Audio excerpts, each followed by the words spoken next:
The Kraxen's claws raked across Jake's shoulder as the human tried to dodge the latest attack. Jake felt the sharp points cut through his jacket and scrape against his skin, but the wounds weren't deep enough to slow him down. He grabbed the Kraxen's wrist and twisted it in a direction that reptilian joints weren't designed to bend. The big alien roared in pain and pulled back, giving Jake a moment to catch his breath. The crowd around them had grown to include hundreds of different aliens, all watching the impossible sight of a human holding his own against one of the galaxy's most feared warrior species. Jake could hear excited chatter in dozens of languages as beings tried to understand what they were seeing.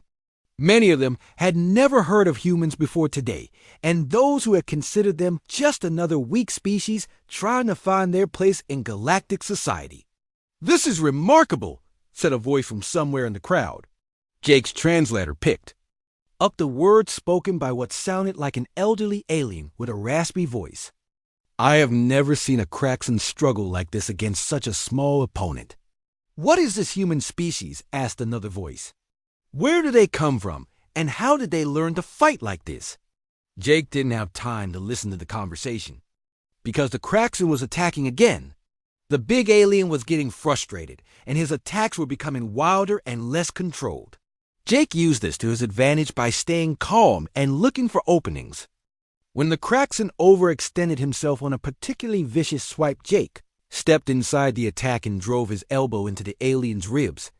The impact sent shockwaves through the Kraxen's body, but his natural armor absorbed most of the damage. Jake was starting to realize that he couldn't win this fight through conventional means. The alien was simply too tough and too strong. But Jake had one advantage that the Kraxen didn't understand. Humans were persistence hunters who had evolved to outlast their prey rather than overpower it. "You are beginning to tire, human," the Kraxen said with satisfaction as he noticed Jake breathing heavily. "Soon you will make a mistake, and I will end this farce." Jake wiped more sweat from his face and nodded. "Maybe you're right. But you're breathing pretty hard yourself, big guy. How long has it been since you had to work this hard for a fight?" It was true. The Kraxen was also showing signs of fatigue. His attacks were coming slower, and he was taking longer to recover between strikes. Most opponents either ran away or were defeated within the first few minutes. The alien wasn't used to extended combat against someone who refused to give up. That was when Jake heard a familiar voice calling his name from the edge of the crowd. He turned his head slightly and saw Lisa Wong pushing through the mass of watching aliens. Behind her came Bobby Chun and the rest of his crew. They had followed him from their table and brought reinforcements. "Jake, what the hell are you doing?" Lisa shouted as she got closer. "We heard there was a fight and came running." "Are you completely insane?" "Just defending someone who needed help," Jake called back without taking his eyes off the Kraxen. Nothing new there. Lisa reached the front of the crowd and saw the Solari girl standing behind Jake. The small alien was still trembling, but her feathers had brightened considerably since the fight began. Lisa immediately understood what had happened and why Jake had gotten involved. She had known him long enough to predict exactly how he would react to seeing someone being bullied. "Of course you are," Lisa said, shaking her head. "Bobby, get on the comm and call station security. Tell them we have a situation." "In the food court." "Already on it," Bobby replied, holding up his communication device. "They're on their way, but it might take a few minutes to get through this crowd." The Kraxen noticed the arrival of more humans and seemed to realize that the situation was becoming more complicated. He had expected to defeat Jake quickly and return to terrorizing the Solari girl. Instead, he found himself tired and facing multiple opponents with an audience of hundreds watching his every move. "So you brought friends," the Kraxen said with contempt in his voice. "Does your species always fight in packs like wild animals?" "We look out for each other," Jake replied. "It's what civilized people do." Lisa was studying the fight with the analytical mind that made her such a good engineer. She could see that Jake was holding his own, but barely. The Kraxen was bigger and stronger, but Jake was faster and smarter. It was like watching a chess match played with fists and claws. "Jake," Lisa called out, Don't let him grab you. Use his size against him. He's top-heavy, and his center of gravity is too high. Jake nodded to show he had heard her advice. Lisa was right about the Kraxen's balance. The alien's massive upper body and long tail made him unstable if you knew how to exploit it. Jake began targeting the Kraxen's legs and feet, trying to trip him or throw him off balance. The watching aliens were becoming more vocal as they discussed what they were seeing. Jake caught fragments of conversation through his translator and realized that many of them were revising their opinions about humans. The species that they had dismissed as primitive and weak was proving to be surprisingly resourceful. "I have heard of these humans before," said a voice that sounded like it belonged to a large insectoid creature. "They come from a planet called Earth, where everything tries to kill them. The gravity is heavy and the weather is violent, and there are predators everywhere." "That would explain the fighting ability," replied another alien with a melodic voice. "Species that survive harsh environments often develop unusual skills." "But Earth is supposed to be a death world," said a third voice with surprise. "How did they achieve spaceflight while living on such a dangerous planet?" Jake was only half listening to the conversation, but he found it interesting that other species knew about Earth's reputation. Apparently, humans were getting noticed throughout the galaxy, even if they weren't always taken seriously. Jake wondered what these aliens would think if they knew about Earth's history of warfare and conflict. The Kraxen made another lunging attack, and Jake sidestepped it easily. The big alien was definitely slowing down now, and his movements were becoming predictable. Jake waited for the right moment, then grabbed the Kraxen's arm and used his own momentum to send him crashing into a nearby table. The furniture collapsed under the alien's weight, and several watching beings had to jump out of the way. "Impossible," the Kraxen gasped as he struggled to get back to his feet. "No lesser species should be able to do this. My people have conquered star systems. We are the apex predators of 3 different worlds." "Yeah, well, my people survive ice ages and supervolcanic eruptions and asteroid impacts," Jake replied. "We've been fighting for our lives since before we invented fire. This is just another Tuesday for us." The crowd was murmuring with excitement now. Many of the aliens had never heard details about human history before. The idea that an entire species had survived multiple extinction-level events was hard for them to comprehend.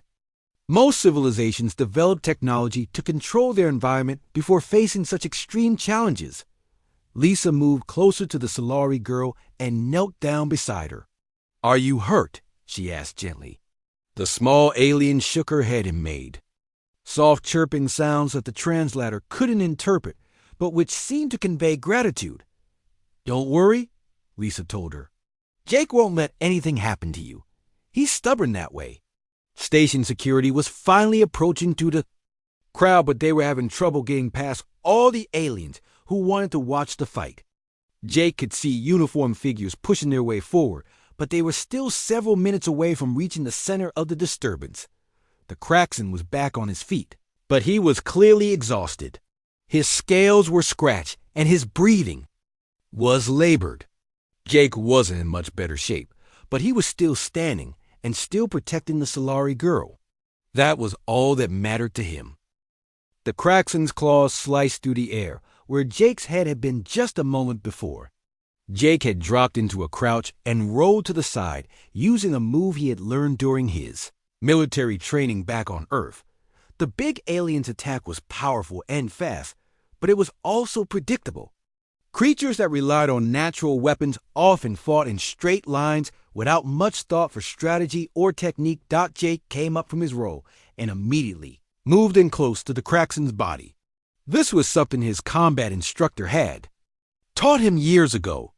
When fighting a larger opponent with longer reach, you had to get inside their striking distance, where their size became a disadvantage instead of a benefit. The Kraxen tried to bring his claws down on Jake's back, but the human was too close, and the alien couldn't get a good angle for the attack. The crowd of watching aliens gasped in surprise as Jake grabbed the Kraxen's arm and used the big alien's own momentum against him. Jake planted his feet and twisted his whole body, throwing the Kraxen over his shoulder.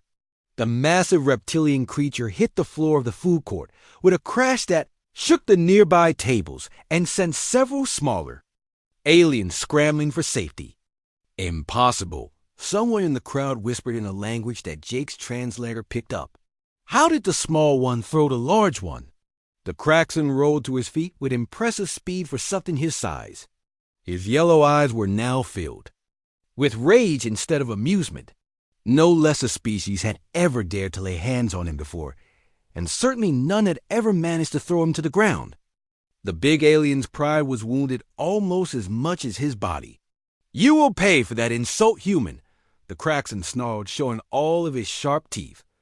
"I will tear you apart piece by piece." Jake kept moving in a circle around the angry alien, staying light on his feet. The Kraxen was strong and tough, but Jake was betting that he wasn't used to opponents who could think and adapt during the fight. Most species probably either ran away from Kraxens or stood still and tried to tank their attacks. Nobody had taught this alien how to deal with someone who refused to fight fair.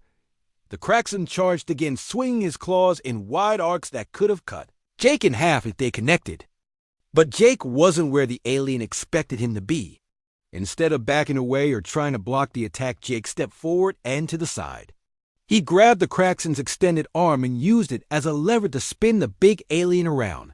The Kraxen stumbled and nearly fell again as his own attack threw him off balance. "Stand still and fight like a warrior," the Kraxen roared in frustration. He was used to enemies who would meet his strength with their own strength. This human's fighting style was completely foreign to him. Jake didn't answer. He was too focused on staying alive and protecting the Solari girl who was still standing behind him. Every move Jake made was calculated to keep himself between the Kraxen and his intended victim. The human circled and dodged and struck at weak points whenever he saw an opening. The watching aliens were becoming more excited as they realized that the fight wasn't going the way they had expected. Many of them had assumed the human would be defeated within seconds. Some had even started to leave thinking the confrontation would be too boring to watch. Now they were pushing closer to get a better view of something they had never seen before. The Kraxen tried a different approach and lunged with his mouth open, intending to bite Jake with his razor-sharp teeth. It was a move that had worked against many opponents in the past. Few creatures could escape once those powerful jaws clamped down on them. But Jake had fought against opponents with natural weapons before back on Earth, and he knew how to deal with bite attacks. As the Kraxen's head came forward, Jake stepped to the side and brought his elbow down hard on the back of the alien's neck. It was a precise strike aimed at a nerve cluster that Jake hoped would work the same way on reptilian anatomy as it did on human anatomy.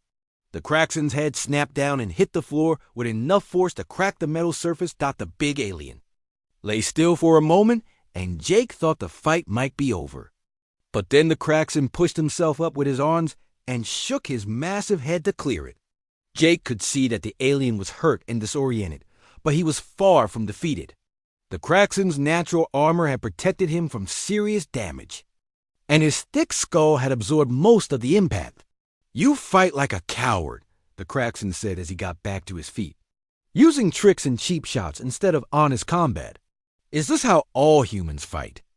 Jake wiped sweat from his forehead and tried to catch his breath. The fight was taking more out of him than he had expected. The Kraxen was incredibly tough, and Jake wasn't sure how much longer he could keep this up. But giving up wasn't an option, as long as the Solari girl was depending on him for protection. "I fight to win," Jake replied. "And I fight to protect people who can't protect themselves. If that makes me a coward, then I guess I'm a coward." The Kraxen's tail lashed out like a whip aiming for Jake's legs. The human saw it coming and jumped over the spiky appendage, but the move left him off balance for a moment. The Kraxen took advantage of the opening and backhanded Jake across the chest with enough force to send him flying several feet through. The air Jake hit the ground hard and felt the air rush out of his lungs. The Kraxen's blow had been like getting hit by a sledgehammer, and Jake was pretty sure he had at least one cracked rib. He rolled away as the big alien's foot came down where his head had been and managed to get back to his feet despite the pain in his chest. "Now you begin to understand," the Kraxan said with satisfaction in his voice. "You cannot defeat me with your pathetic tricks. I am stronger than you. I am faster than you. I am better than you in every way that matters."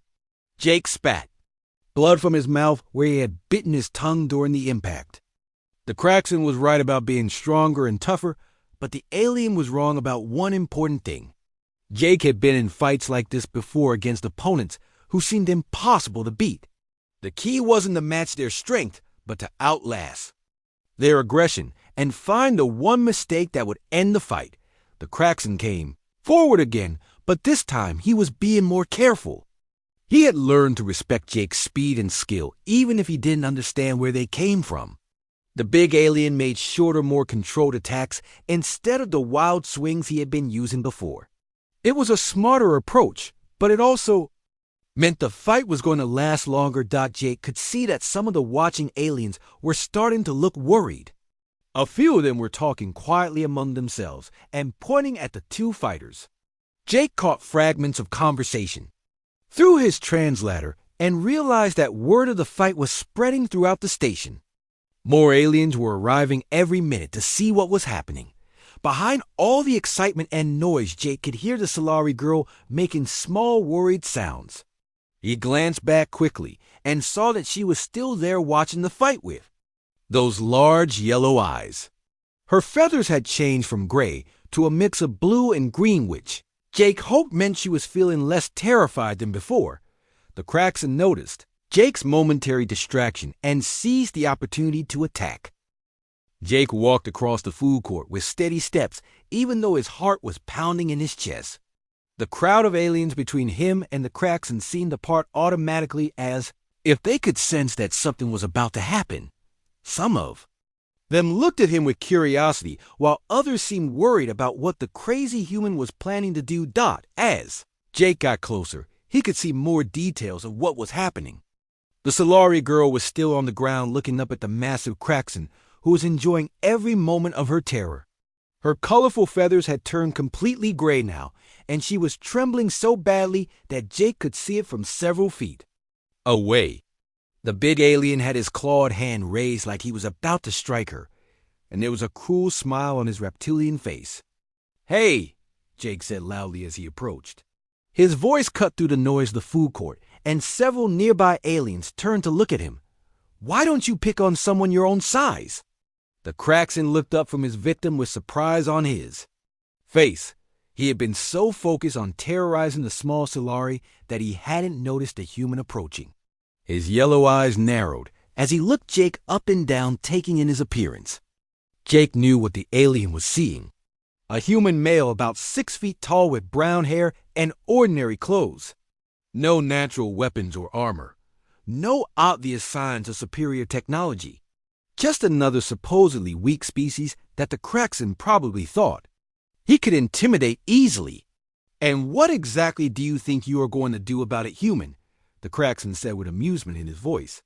He straightened up to his full height, which made him tower over Jake by more than 2 feet. "Your species is new to galactic society. You do not understand how things work here.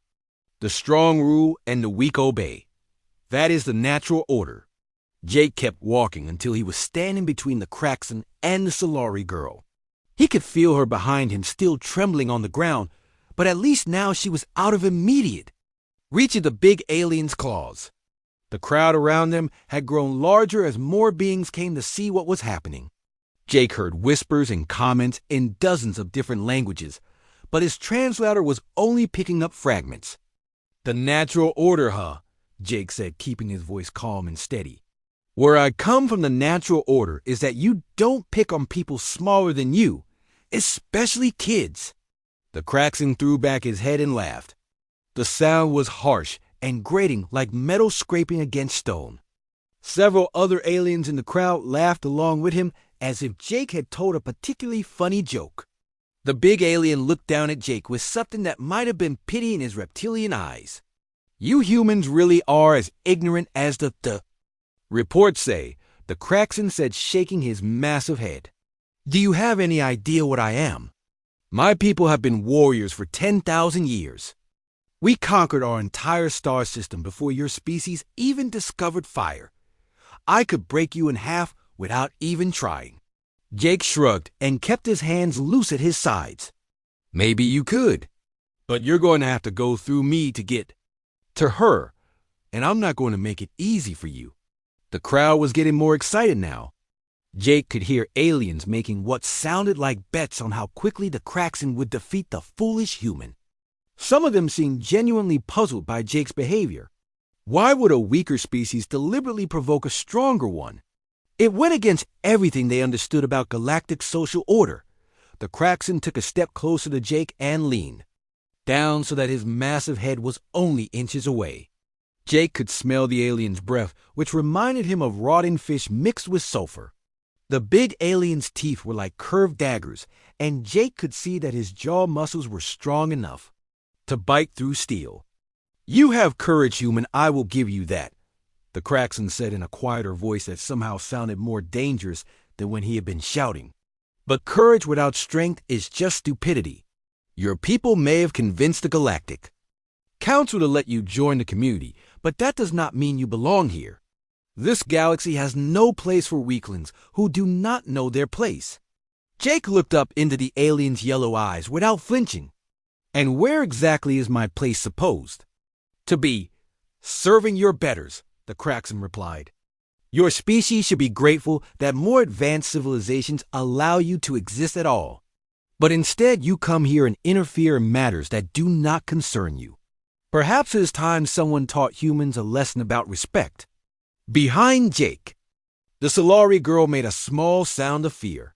Jake glanced back quickly and saw that she had managed to get to her feet but was still shaking badly. Her large eyes were fixed on the confrontation, and Jake could see that she was terrified for his safety as well as her own. Listen, Jake said, turning back to face the Kraxan. I don't want any trouble. Why don't you just walk away, and we can all pretend this never happened. Find someone else to bother. Someone who actually did something to deserve it. The crowd around them was getting restless. Jake could sense that many of the aliens watching expected the confrontation to turn violent soon. Some seemed excited by the prospect, while others appeared nervous of being caught in the middle of a fight between species they didn't fully understand. The Kraxan's expression shifted from amusement to annoyance. You think you can give me orders, human? You think you can tell me what to do? Your arrogance is almost as impressive as your stupidity. The big alien reached out with one clawed hand and placed it on Jake's chest. The pressure was enough to make Jake take a step backward, but he managed to keep his balance. The Kraxan's claws were sharp enough to cut through Jake's shirt, and he could feel them pricking his skin. Move aside, and I might let you live, the Kraxan said, pushing harder. Continue to interfere, and I will show you why my species rules 3-star systems, while yours barely controls 1 planet. Jake looked down at the clawed hand on his chest, then back up at the alien's face. Sorry, but I'm not moving. If you want to hurt her, you're going to have to go through me first. The Kraxan's eyes widened with genuine surprise. In his experience, smaller, weaker species always back down when confronted by superior force. The idea that this human would continue to resist even when faced with certain defeat was completely outside his understanding. It was like watching a mouse challenge a lion to single combat. Very well, the Kraxan said, pulling his hand back. If you insist on learning this lesson the hard way, then I will be happy to teach you. The big alien took a step back and raised, both of his hands showing off claws that were each several inches long and looked razor sharp. His tail swished behind him, and Jake could see that it ended in a cluster of spikes that could probably punch holes through armor. The Kraxan's muscles tensed under his scaled hide as he prepared to attack. Jake took a deep breath and tried to remember everything he had learned about fighting during his years in the military. He was about to find out if human combat training would work against an 8-foot-tall reptilian alien with natural weapons that could cut through steel. The smart thing would be to run, but Jake had never been particularly smart. When it came to protecting people who needed help, the Kraxen lunged forward with speed that surprised Jake, but the human was already moving. Jake and his crew had been sitting in the food court for about an hour trying different alien dishes when the commotion started. At first it was just raised voices coming from somewhere across the large seating area, but the sounds were getting louder and more aggressive by the minute. Jake looked up from his meal as something that tasted like spicy chicken but glowed blue and tried to see what was happening. The food court had been busy with the usual mix of alien species eating and talking, but now Jake noticed that many of them were turning to look in the same direction. Some aliens seemed amused by whatever was happening, while others looked uncomfortable and were trying to ignore it completely. A few smaller species were actually getting up and moving away from the area where the noise was coming from. "Sounds like someone's having a bad day," Bobby said as he poked at his own meal with something that might have been a fork. If forks were made of crystal and hung when you touched them, Jake stood up to get a better view and immediately saw what was causing the disturbance. Near one of the drink stands, a massive reptilian alien was towering over a much smaller creature.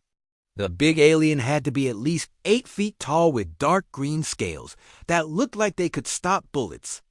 Its head was long and narrow like a crocodile, but it walked upright on 2 powerful legs. Jake had seen this species before during their travels and knew they were called Kraxens. They had a reputation for being aggressive and thinking they were better than most other species. The small creature being threatened was from a species Jake had only heard about but never met in person. She looked like a cross between a bird and a person standing about 4 feet tall with bright, colorful feathers covering her body. Her arms were more like wings, but she had small hands at the tips that could grab things. Her face was almost human, except for the large yellow eyes and the small beak where her nose should be. Jake remembered reading that these beings were called Celeray, and they came from a peaceful planet, where they spent most of their time creating art and music. The Kraxon was speaking in a voice so loud that everyone in the food court could hear him. Jake's universal translator was picking up most of what he was saying, and none of it was good. The big alien was calling the small bird creature names and telling her that her species was worthless. He kept saying that Solari were nothing but pretty decorations that served no real purpose in the galaxy. "Your kind should not even be allowed on stations like this," the Kraxen was saying as he leaned down closer to the trembling Solari. "You contribute nothing to galactic society except your silly songs and useless artwork. Real civilizations need strength and power, not weakness and beauty." The small Solari girl looked terrified. Her feathers were changing colors rapidly, which Jake guessed meant she was very scared or upset. She kept trying to back away from the Kraxen, but he followed her and blocked her path every time she tried to escape. Her large eyes were filling with tears, and she was making small chirping sounds that the translator couldn't convert into words. Jake felt his anger building as he watched this scene play out. The Kraxen had to be at least twice the girl's size and was clearly enjoying scaring her. What made it worse was that dozens of other aliens were watching, and none of them were doing anything to help. Some were even laughing like they thought it was entertaining to see someone being bullied. "What happened to start this?" Lisa asked quietly. She had stood up next to Jake and was also watching the confrontation with a look of disgust on her face. Jake shook his head. "Doesn't matter. Look at the size difference between them. Whatever she did couldn't have been worth this kind of treatment." The Kraxen reached out with one clawed hand and poked the Solari girl hard in the chest. She stumbled backward and almost fell down but managed to catch herself. The big alien laughed at her clumsiness and poked her again even harder. This time she did fall and landed on the floor with a small cry of pain. "Pathetic," the Kraxen said loudly enough for everyone to hear. "Your species can't even stand up properly. How did evolution allow such useless creatures to develop intelligence? You should have stayed in the trees where you belong." The Solari girl tried to get back to her feet, but the Kraxen put one large foot near her, and she froze in terror. Jake could see that she was shaking all over, and her feathers had turned a dark gray color. She looked up at the massive alien looming over. Her and Jake saw pure fear in those large yellow eyes. "Please," she said in a voice so quiet that Jake could barely hear it even with his translator turned up. "I didn't mean to bump into you. I was just trying to get a drink, and I didn't see you coming. I'm sorry. Please don't hurt me." The Kraxon laughed again, and the sound was like grinding metal. "Didn't mean to bump into me, of course you didn't mean to. Your tiny brain probably can't even process that larger beings like myself exist. Maybe I should teach you a lesson about paying attention to your superiors." Jake had heard enough. His hands were clenched into fists, and he could feel his heart beating faster as his anger reached the boiling point. Back on Earth, he had gotten into more than his share of fights defending people who couldn't defend themselves. He had always hated bullies, and seeing one in action now made him want to do something stupid and probably dangerous. "Jake," Lisa said quietly, grabbing his arm, "I know what you're thinking, but we can't get involved.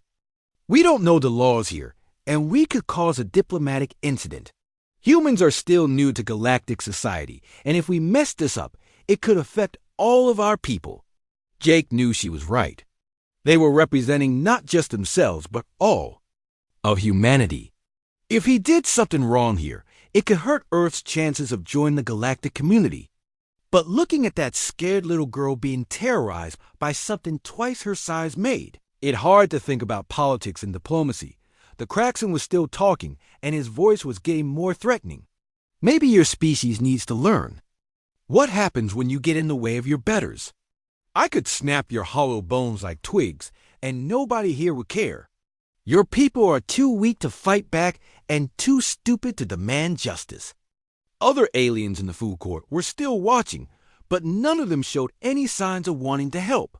A few actually seemed to be enjoying the show.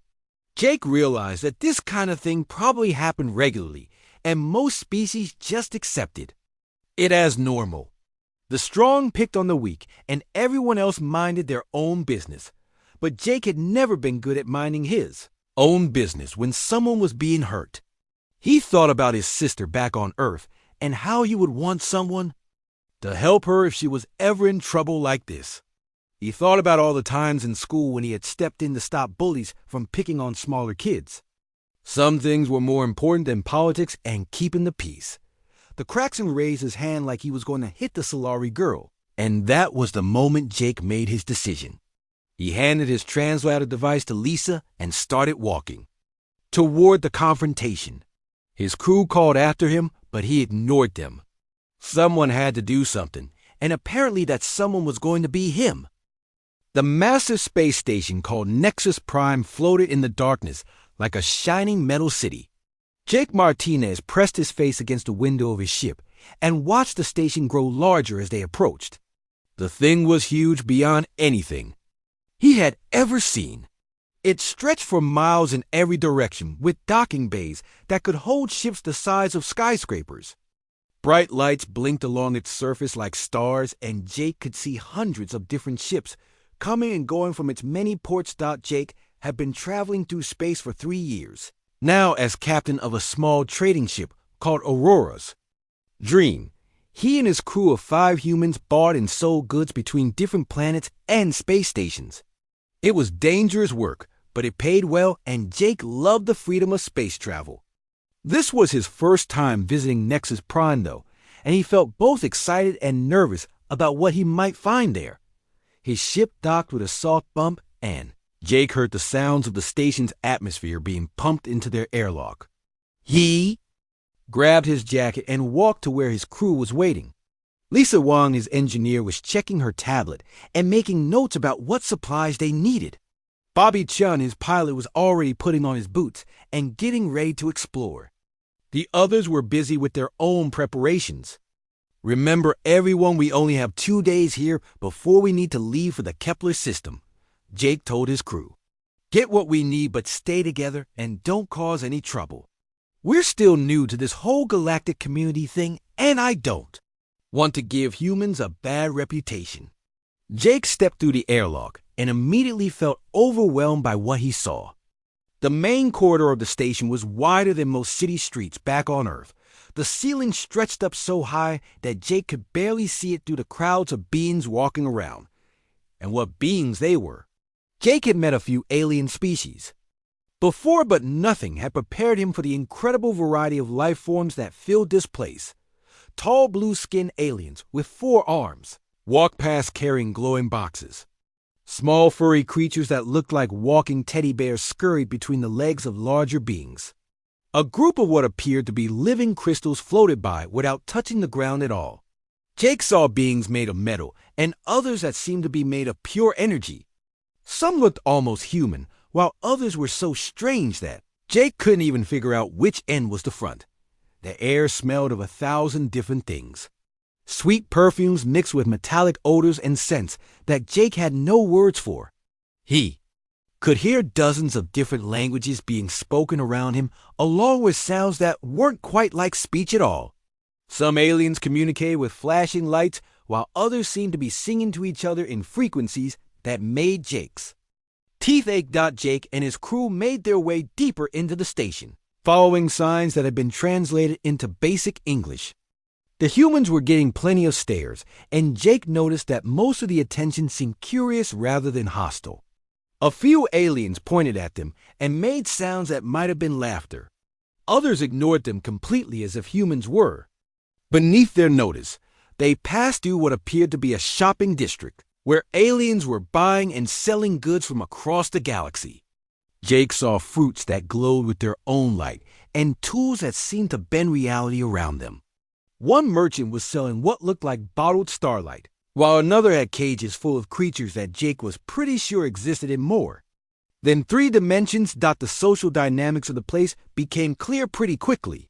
The larger, more imposing aliens seemed to command respect from everyone around them. Jake watched a massive reptilian creature with scales like armor walk through the crowd and saw how smaller beings quickly moved out of its way. Nobody made eye contact with it, and several aliens actually bowed their heads as it passed.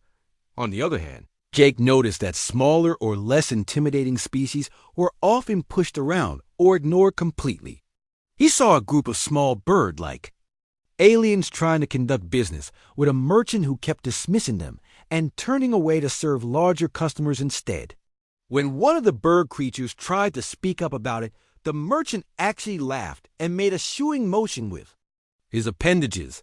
Jake felt his jaw clench as he watched this happen. Back on Earth, he had always been the type of person to stand up for those who couldn't defend themselves. It had gotten him into trouble more than once, but he couldn't help himself when he saw someone being treated unfairly. Seeing it happen, here in space to entire species of beings, made his blood boil. "This place has some serious problems with bullying," Lisa whispered to Jake as they walked. She had noticed the same things he had, and Jake could tell she was upset about it too. "Yeah, I see it," Jake replied quietly. "Makes you wonder how humans are going to fit into all this.